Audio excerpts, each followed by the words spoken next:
Family, I'm over here. Whoa, hold on, guys. I gotta put my headphones on. How y'all been? Mercy, hold on. All right, can y'all hear me? Are y'all all right? Are y'all okay? Are y'all present? Vacation. Hey, everybody. Sorry for my ridiculously huge headphones. I use these in the gym, and so they help me hear better, and focus in. All right, so I'm gonna let everybody come on in. It's raining in Chicago, ladies and gents. I so want to go out there and walk around. I love rain. I'm not sure of you emotional, weird people out there that love just the change in seasons. I love changing seasons, and so let the rain come. Let the rain come. All right, I want to talk about something this morning. Hello to everyone. Blessings to each of you. May God be with you. May God have His presence be over you. For those on replay, you know what to do. Hang out, sit back, and chill. What I'm talking about today is how many of you, let's go ahead and do a prerequisite, how many of you have either said, I love you to someone, or you've had someone say to you, I love you? Can I get a raise of hands? You've had someone say, I love you.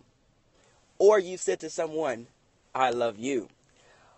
Or any of those, vice versa. But you've used that term, I love you, before. And so I want to talk about when someone says, I love you to you, is this what they really mean? I am sick and tired of love being made this emotional moment of Hollywood bliss of, and it not being the thing that should be the most encouraging, the most concrete, the most secure, the most feeling. I have so many terms I can use. I can give you a backdrop. I used to have such a value for the word love that I didn't even, if someone said, I love you, I was like, good job, thank you, all right, bless you. Like, I didn't say it back to them because I valued it so much that literally whenever someone used to say it to me, I would process in my mind, do I love them according to these precepts? And I'm going to walk with you because this is what I want to break down to you. When someone says, I love you, or you say it to them, is this what you really mean? All right. So what I want to do is I want to give you the 4 characteristics of godly love. 4 characteristics of what love is. And if a person says, I love you, and you should be able to process in your mind what love do they mean at this moment? What are they really saying, right? And when you say I love you to someone else, you should be able to say, what am I really meaning? First characteristic. So somebody says, so it's not bad to take love too serious? No, you should take love very serious. Love is one of the highest forms of God's commitment to us, and He's given us the ability to be able to love. First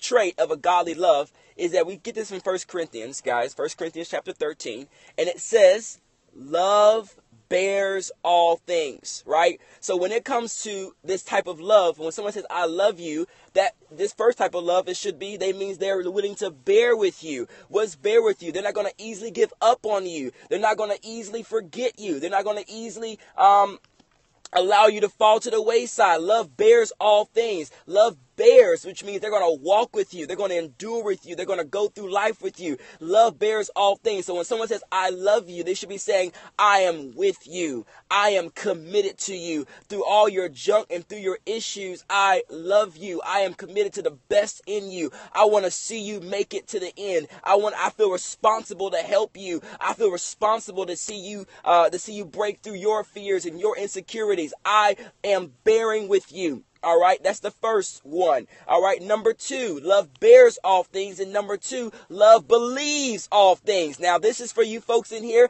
that whenever someone goes through something and you begin to lose trust in them, but whenever you truly love them, you will continue to believe them. At the point that you forget something, the point that someone hurts you or that they don't, that they lie to you or they betray you, what it does, it comes against your ability to what? Believe them. So you love them when you choose to believe them, even when your flesh says you can't trust them.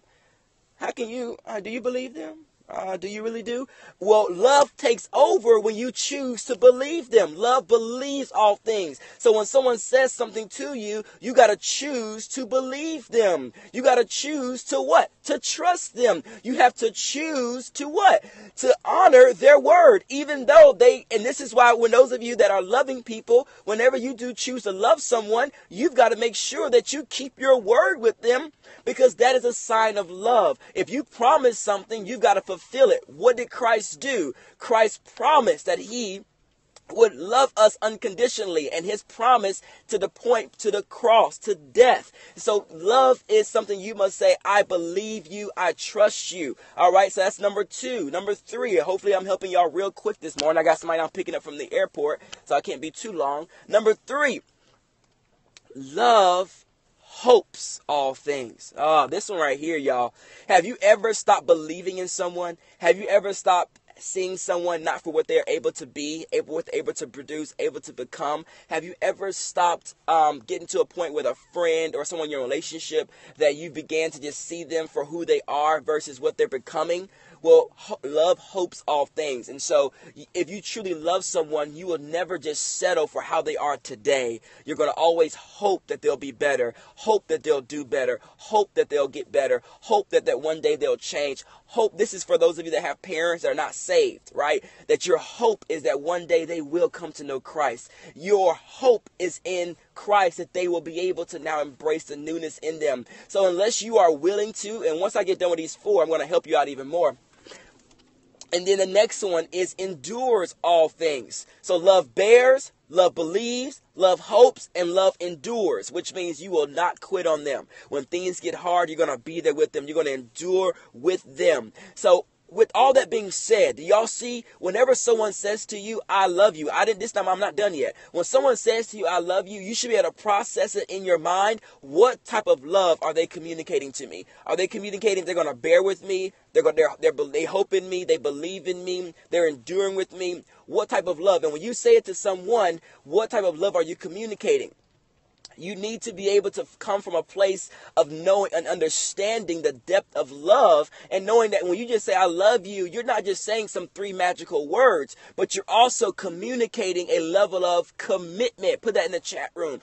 When you say, I love you to someone, you are communicating a level of commitment, a commitment to believe them, hope in them, endure with them, and bear with them. And so whenever you get into a relationship with someone and you begin to say those powerful words, I love you, you've got to know that you are communicating commitment. And a lot of you, this is why women will end up in bed with someone that's not good for them, because when a man says, baby, I love you, what a woman hears is, you are committing to me. But you got to understand, words are just words. I need to see some action. All right. So even for me and Natasha, we did not kiss. I didn't say I love you to her until I got down on my knee. That's the first time I said I love you to Natasha was after I got on one knee and proposed to her, because now I could prove that I am truly committing myself to you. Now, a lot of you, I understand, I'm not coming against you and saying you shouldn't say I love you, before you get married. But what I'm telling you is, for me personally, I value the word love so heavy that I knew if I told you I loved you before I'm committing to marry you, do I really love you? Or am I just saying it because I'm feeling emotional and I want to just, jump the gun? Just because you feel something doesn't mean you have to say it. All right? Just because you feel something doesn't mean you have to say it. And so for me, I wanted to make sure when I said I love you to her, that she understood the value of the word. And the thing is my prayer for you as I close is that you would begin to increase the value of the word love in your life. Is that you would not allow, yes, there are going to be different levels of it. And so, but we say it to everybody, man, like, love you, bro. Man, I love you, especially in the Christian church. My God, I'm sorry. And I'm not saying that you shouldn't say it, but what I'm telling you is you shouldn't say it if you're not truly understanding the value of the thing that you're committing to that person. And so, because whenever you do feel it, man, I'm sorry, your feelings don't know your future. And I say this, when it comes to dating, what your goal is not to fall in love, but your goal is to discover if the person has the capacity to love you. Because what am I all saying? Behind me, love is a commitment. does this person have the ability to commit to me in order for me to give them parts of me? And so, yeah. And so that's my encouragement to you guys today. It's the 4 types of love. So let's go ahead and do some homework. Whenever someone says, I love you, what are the 4 qualities, the 4 traits? Let's go ahead and hit it back, and then I'm going to let you guys enjoy the rest of your day. The 4 traits are the 4 signs of love. What? Love. Come on. Where's it at? Love, number 1. What's up, EJ? What's up, man? Good to see you. Bears all things, loves all things, hopes all, bears, believes, hopes, and endures. Good job. Who's that? Let me see who caught that one. Let me see what your name is. Mikhail. Good job, Mikhail. She got it. Love bears all things, believes all things, hopes all things, endures all things. Bears, hopes, believes, endures. Get that into you. I would even go and do a study on it. I would go meditate on it. If you really want to increase, right now, guys, I am working on a new piece of literary work. I'm working on a new book, and yes, it will be on love. The entire center thing will be on love. I'm working on a new book right now, so my whole study time, my whole focus is centered on love, so I can be able to help people to increase the value of love in our society, in our world, and I believe that this will help us to once again restore our love for God. My apostle yesterday, how many of you caught his periscope on sin? And he said a lot of us, when it comes to sin, our first sign of love towards God should be coming out of the thing that we know is affecting us from being able to truly love him, which is sin.